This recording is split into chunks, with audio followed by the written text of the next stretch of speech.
কোনো কিছু কেউ কারোর জন্য ভালো করলে যে তার দাম পাওয়া যায় না, সেটা আজকে আবার এই কলিযুগে এসে প্রমাণ হলো। আমরা আজকাল রাস্তাঘাটে দেখি যে সবাইকে, যে ধরো কোনো অ্যাক্সিডেন্ট হলো, কেউ কোনো স্টেপ নেয় না, সবাই দাঁড়িয়ে থাকে, চারটে ভিডিও করে বা চলে যায় মুখ ঘুরিয়ে। ধর ওকে কেন বাঁচাতে যাব, কেন যায় না জানেন? কারণ তারা ভাবে তারা ফেঁসে যাবে। সেই মানুষটাকে যদি তারা বাঁচিয়ে হসপিটালে নিয়ে যায়, ভাবে পুলিশের জেরা করবে, চারটে সমস্যা হবে।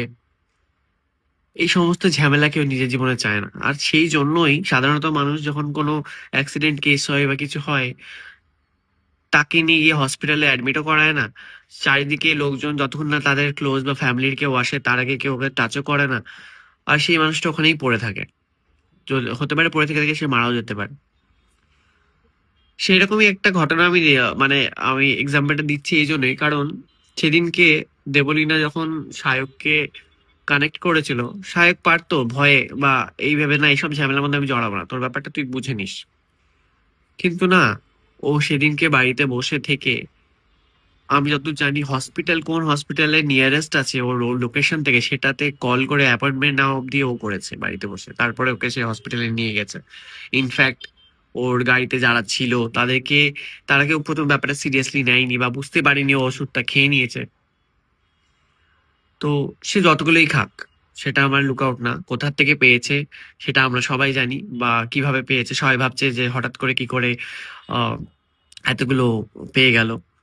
বাট না, ওর সেটা সেটা আমি বলছি না কি করে পেয়েছে বা কিভাবে কি হয়েছে, সেটা আমি ওই বক্তব্যতে যেতে চাইছি না। আমার জাস্ট একটাই বক্তব্য, যে যে মানুষটা সে সময় এতটা অ্যাক্টিভলি সবকিছু করে তার জীবনটা বাঁচাতে হেল্প করেছে বা ইনফরমেশনটা সঠিক সময় পাস করেছে বা ঠিকঠাক সময় হসপিটালে ফোন করেছে, সেই মানুষটাকে নিয়ে এখন কাদাছোড়া হচ্ছে।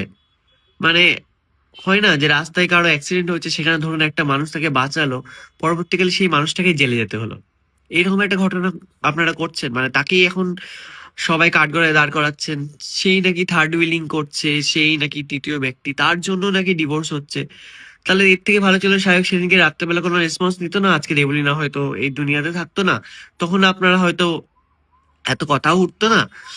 মানুষ, মেয়েটা যদি না বেঁচে থাকতো, তাহলে হয়তো আপনাদের এত প্রশ্ন আসতো না, তাকেও এত খারাপ কথা শুনতে হতো না। মানে মানুষের ভালো করতে গিয়ে একটা মানুষের বন্ধুর জায়গায় দাঁড়িয়ে একটা বন্ধু যখন এত কিছু করেছে, সেখানটাকে, সেই জিনিসটাকে কেন এত নোংরামির জায়গায় নিয়ে যাচ্ছেন? কেন একটা জিনিসকে, সোজা জিনিসকে সোজাভাবে দেখা যায় না?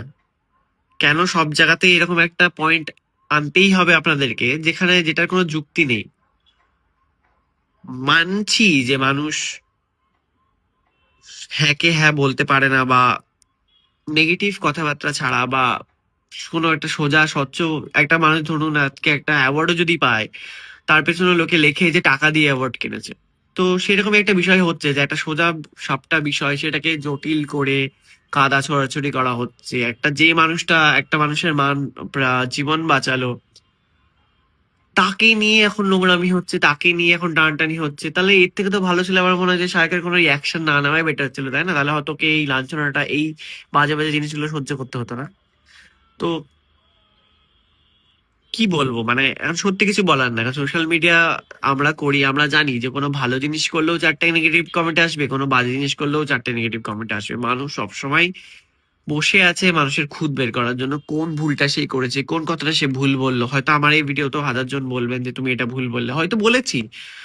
সবাই হয়তো অত গুছিয়ে কথা বলতে পারে না, বা সবাই হয়তো সবসময়, স্ক্রিপ্ট তো নয় এটা তো, আমি তো যেটা ভাবছি সাথে সাথে করছি, স্ক্রিপ্টেড তো নয় যে আমি সবটা ঠিক মতো বলবো বা কিছু ভুল হবে না, বা কিছু ভুল বলে দিতেই পারে, যে কেউ বলতে পারে। সবাই এটা ইনস্ট্যান্ট ভিডিও করে, অ্যাক্টিং করে না। তো কখন কে কোথায় কি বলে ফেলেছে, কি ধরনের রিয়াকশন দিয়ে ফেলেছে, সেটা জাজ করে তাকে নিয়ে এখন বাজে বাজে কথা বলা, তাকে নিয়ে মিমস বেরোচ্ছে, অনেক পোস্ট বেরোচ্ছে, কেন? এটা তো কোনো দরকার নাই। মানুষ যে মানুষের উপকারটা করেছে সেটা মাথায় রাখুন, এবং সেটা মাথায় রেখে মানুষকে ডিফেম, মানে মানুষকে নিয়ে এরকম বাজে বাজে কথাবার্তা না বলাই ভালো। একটা বন্ধু যখন একটা প্রকৃত বন্ধুর পাশে দাঁড়িয়েছে এবং বন্ধুত্বের সঠিক পরিচয় দিয়েছে, এবং শুধু সেটা দেবলীনা নয়, আমরা যে কেউ বিপদে পড়লে সায়ক এটাই করবে। হয়তো আমার কোনো শরীর খারাপ হলে সায়ক হয়তো বাড়ি থেকে বলে দেয় এই ওষুধটা খাই, এটা কর সেটা কর, যেটা আমি ওকে হয়তো জিজ্ঞাসাও করি না। তো এরকম সবার পাশেই ও দাঁড়ায়, সবার পাশেই দাঁড়ায়। কেউ কারো সমস্যা হলে তার পাশে সবসময় ও দাঁড়ায়। আর এই দাঁড়ানোটাই কি আজকে ওর ভুল? আর সেই জন্য কি আজকে ওকে এত কিছু শুনতে হচ্ছে? কারণ অ্যাক্টিভলি সেখানে স্টেপ নিয়েছে, অ্যাক্টিভলি সেই মেয়েটাকে বাঁচিয়েছে, অ্যাক্টিভলি তার পরিবারকে জানিয়েছে, অ্যাক্টিভলি জড়িয়ে পড়েছে। সেই জন্যই কি আজকে ওর ব্যাপারে এত ভুলভাল কথা হচ্ছে, ওকে নিয়ে এত কিছু বলা হচ্ছে? মানুষের যখন ভালো করতে পারবেন না, বা ফোনের ওপারে বসে তো আপনি কোনো সিচুয়েশন জানেনও না, দেখতেও পাচ্ছেন না, বা কি হচ্ছে কিছুই জানেন না, চারটে কমেন্ট করছেন, তো সেই কমেন্টটা অন্তত ভালো করার চেষ্টা করুন, খারাপ না করে। কারণ আপনি তো কিছু করতে পারবেন না ওখানে বসে, না আপনি মেয়েটার জীবন বাঁচাতে পারতেন সেই রাত্রেবেলা, না আপনি এখনো মেয়েটার জীবনে কোনো ক্রাইসিস চললে সেটাকে আপনি ঠিক করে দিতে পারবেন। যদি কোনো সমস্যা হয় যেতে হবে সায়ককেই, যেতে হবে হয়তো আমাদেরকেই। আমি নয় বাদ দিলাম, আমরা আমরা বাদ দাও, যেতে হবে সায়ককে, কারণ সায়ক নিজে ছুটে যাবে, কারণ ও ধরনের মানুষ নয় যে কেউ বিপদে পড়েছে দেখে ও বাড়িতে বসে থাকবে। সবার আগে হয়তো সেই স্পটে ওই ছুটে যাবে, আর তাই গেছে। তাই যখন মানুষের ভালো করতে পারছেন না, অন্তত বাজে করবেন না। অন্তত চারটে নিজের পকেটে টাকা কামানোর জন্য চারটে ফালতু হেডলাইন বানিয়ে চারটে নিউজ, চারটে বাজে পোস্ট করবেন না, এটুকুনি বলার।